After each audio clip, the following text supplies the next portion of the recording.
the Vimalakirti Sutra Ch.7, Looking at Living Beings.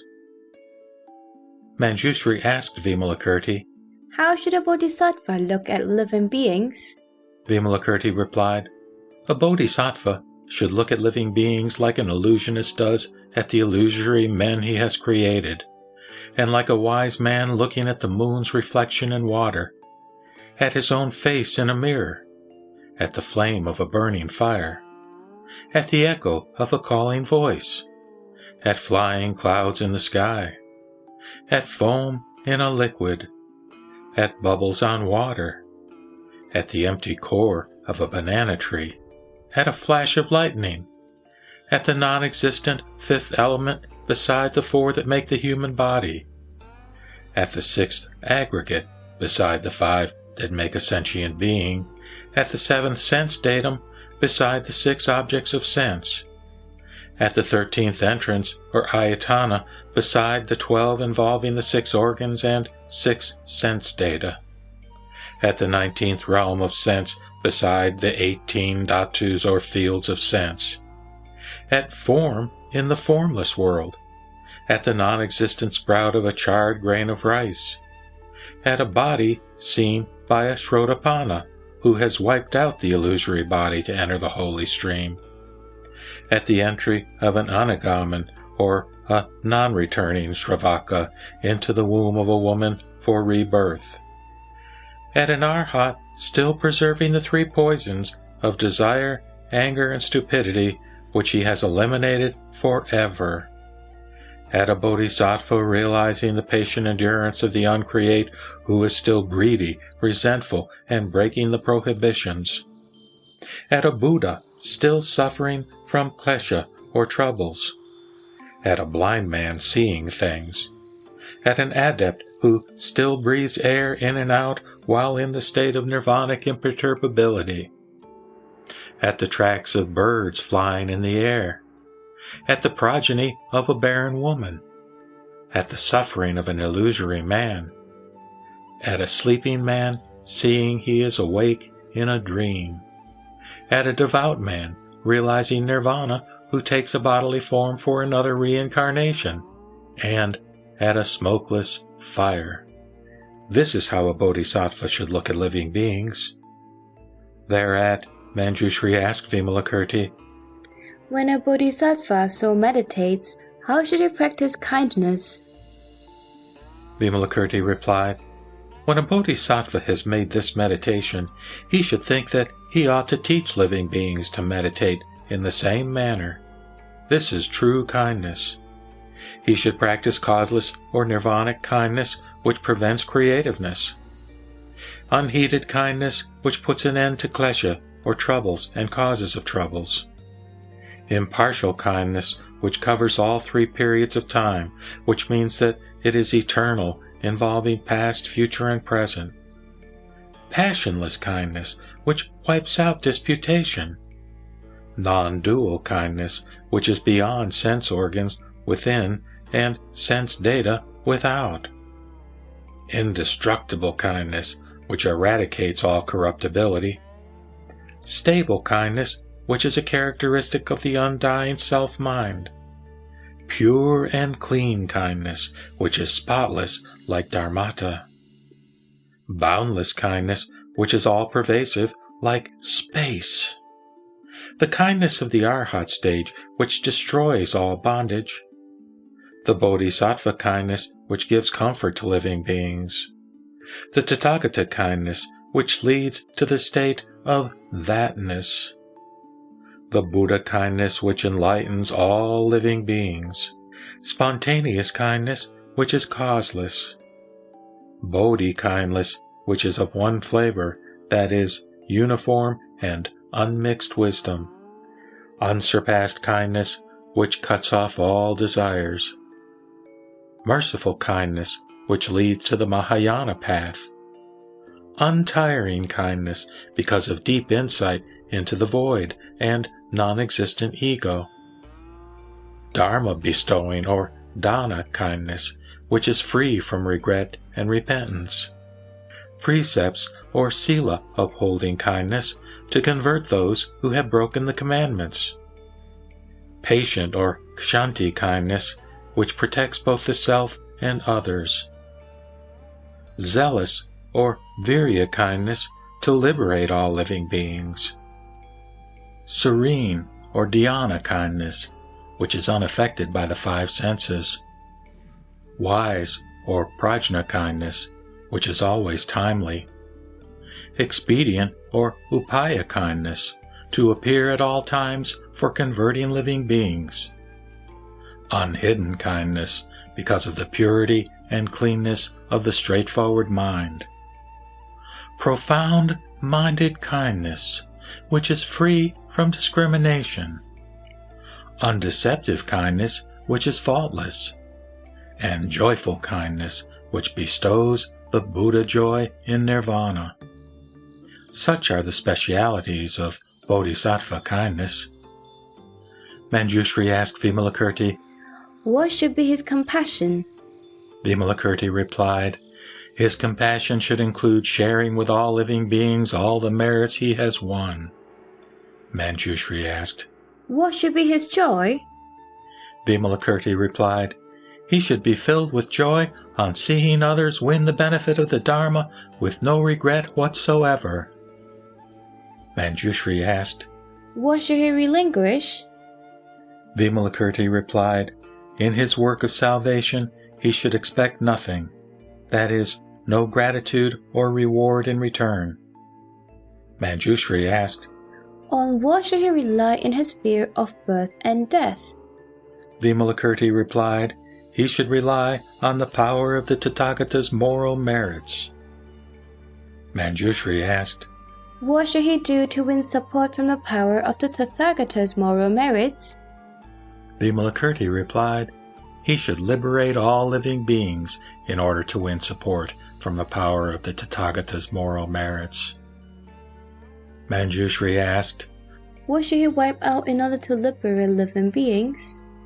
Vimalakirti replied, When liberating living beings, he should wipe out their klesha, or troubles and causes of troubles. Manjushri asked, What should he do to wipe out kalesha? Vimalakirti replied, He should uphold right mindfulness. Manjushri asked, What should he do to uphold right mindfulness? Vimalakirti replied, He should advocate the unborn and the undying. Manjushri asked, What is the unborn and what is the undying? Vimalakirti replied, The unborn is evil that does not arise, and the undying is good that does not end. Manjushri asked, What is the root of good and evil? Vimalakirti replied, The body is the root of good and evil. Manjushri asked, What is the root of the body? Vimalakirti replied, Craving is the root of the body. Manjushri asked, What is the root of craving? Vimalakirti replied, Baseless discrimination is the root of craving. Manjushri asked, What is the root of baseless discrimination? Vimalakirti replied, Inverted thinking is the root of discrimination. Manjushri asked, What is the root of inverted thinking? Vimalakirti replied, Non-abiding is the root of inverted thinking. Manjushri asked, What is the root of non-abiding? Vimalakirti replied, Non-abiding is rootless. Manjushri, from this non-abiding root, all things arise. A goddess who had watched the gods, listening to the Dharma in Vimalakirti's room, appeared in bodily form to shower flowers on the Bodhisattvas and the chief disciples of the Buddha in their honor. When the flowers fell on the Bodhisattvas, they fell to the ground, but when they fell on the chief disciples, they stuck to their bodies and did not drop, in spite of all their efforts to shake them off. Thereat, the goddess asked Sariputra why he strove to shake the flowers off. Sariputra replied, I want to shake off these flowers which are not in the state of suchness. The goddess said, Do not say these flowers are not in the state of suchness. Why? Because they do not differentiate, and it is you alone who give rise to differentiation. If you still differentiate after leaving home in your quest for the Dharma, this is not a state of suchness. But if you no longer give rise to differentiation, this will be the state of suchness. Look at the bodhisattvas whose bodies do not retain the flowers. This is because they have put an end to differentiation. This is like a man taking fright who invites trouble for himself from evil people. So if a disciple fears birth and death, then form, sound, smell, taste, and touch can trouble him. But if he is fearless, he is immune from all the 5 sense data. In your case, it is because the force of habit still remains that these flowers cleave to your body, but if you cut it off, they will not stick to it. Sariputra asked, How long have you been in this room? The goddess replied, My stay in this room is just like the Venerable Elder's liberation. Sariputra asked, Do you then mean that you have stayed here for a long time? The goddess retorted, Does your liberation also involve time? Sariputra kept silent and did not reply. The goddess then asked, Why is the wise elder silent on this point? Sariputra replied, He who wins liberation does not express it in words, hence I do not know what to say. The goddess said, Spoken and written words reveal liberation.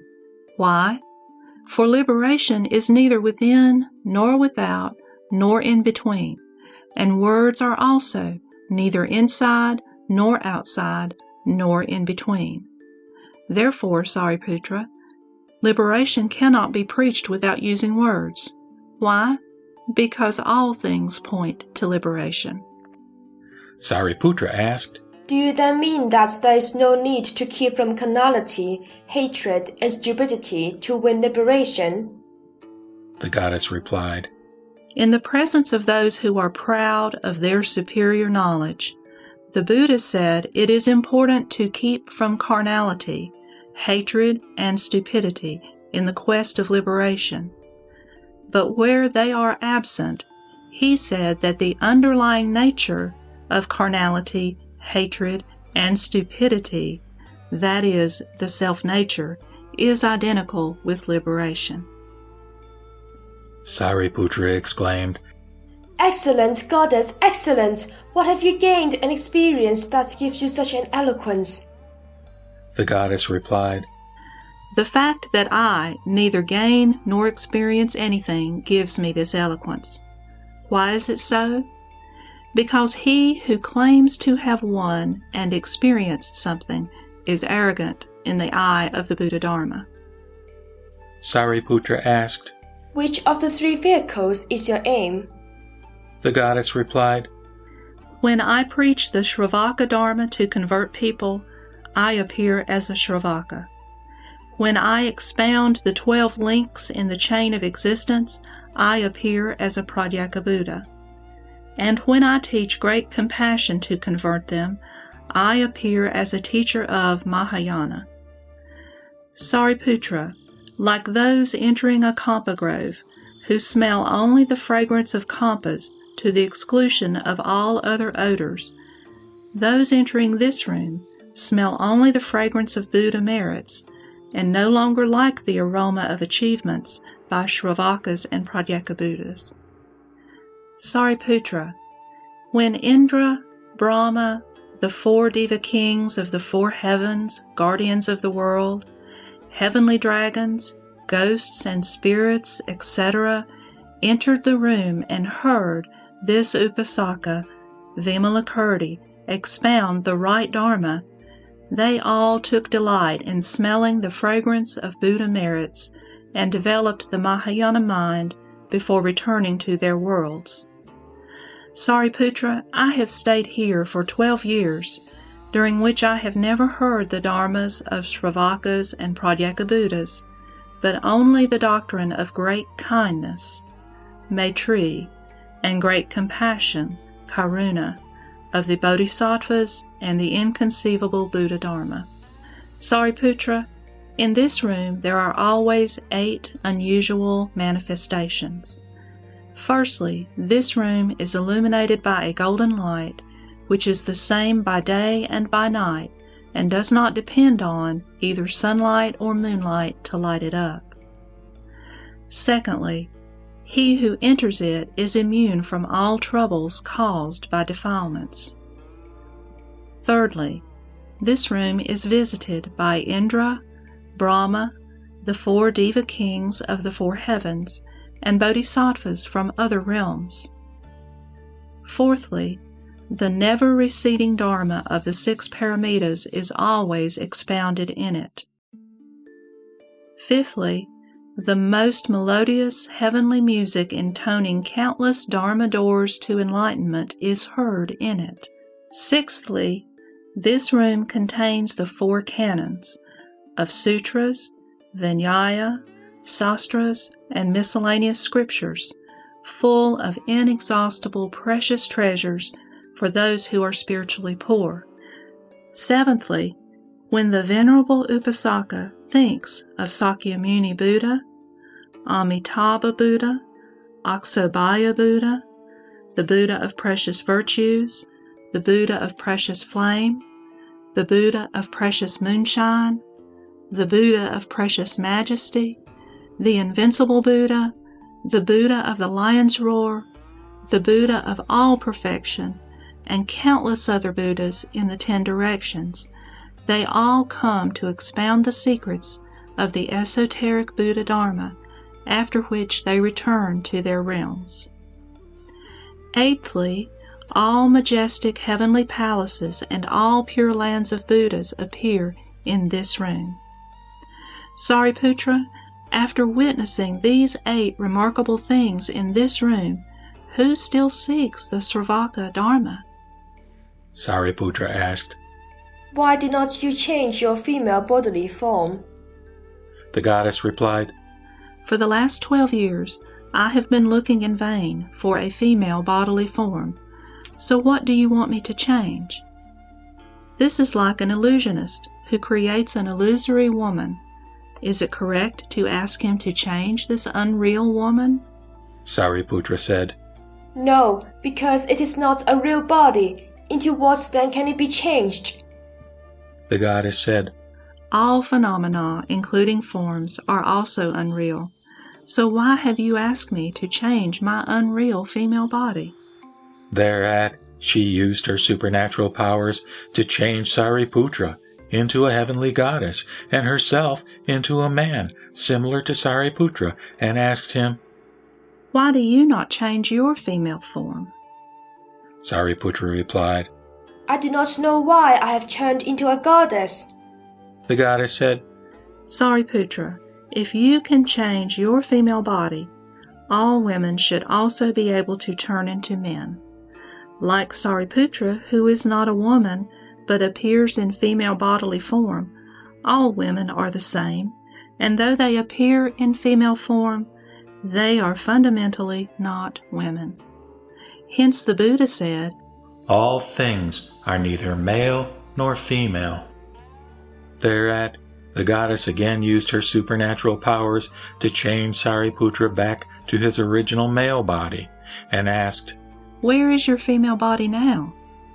Sariputra replied, The form of a woman neither exists nor is non-existent. The goddess then declared, Likewise, all things are fundamentally neither existing nor non-existent, and that which neither exists nor is non-existent is proclaimed by the Buddha. Sariputra asked, When will you leave, die here, and where will you be reborn? The goddess replied, I shall be reborn like a Buddha by transformation. Sariputra interjected, The Buddha's transformation body implies neither birth nor death.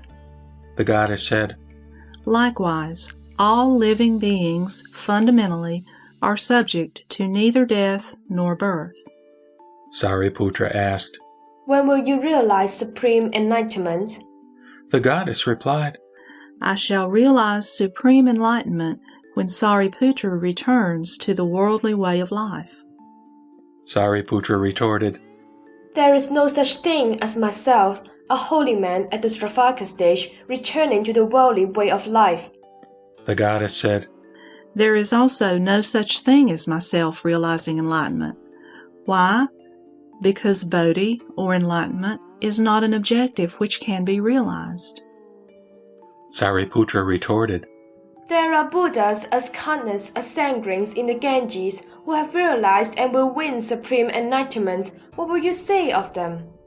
The goddess said, The 3 periods of time, the past, future, and present, are spoken of to the common man as being in line with worldly thinking, but this does not mean that Bodhi, which is timeless or eternal, is tied to the past, future, and present. She then asked Sariputra, Sariputra, have you realized arhatship? Sariputra replied, I have realized it because I hold no concept of winning anything. The goddess said, Likewise, all Buddhas and great bodhisattvas achieved their goals because they were free from the idea of winning supreme enlightenment. Thereat, Vimalakirti said to Sariputra, This goddess has made offerings to 92 lakhs of Buddhas. She is able to play with the bodhisattva transcendental powers, has fulfilled all her vows, has realized the patient endurance of the uncreate, and has reached the never-receding bodhisattva stage. In fulfillment of a vow, she appears at will everywhere to teach and convert living beings.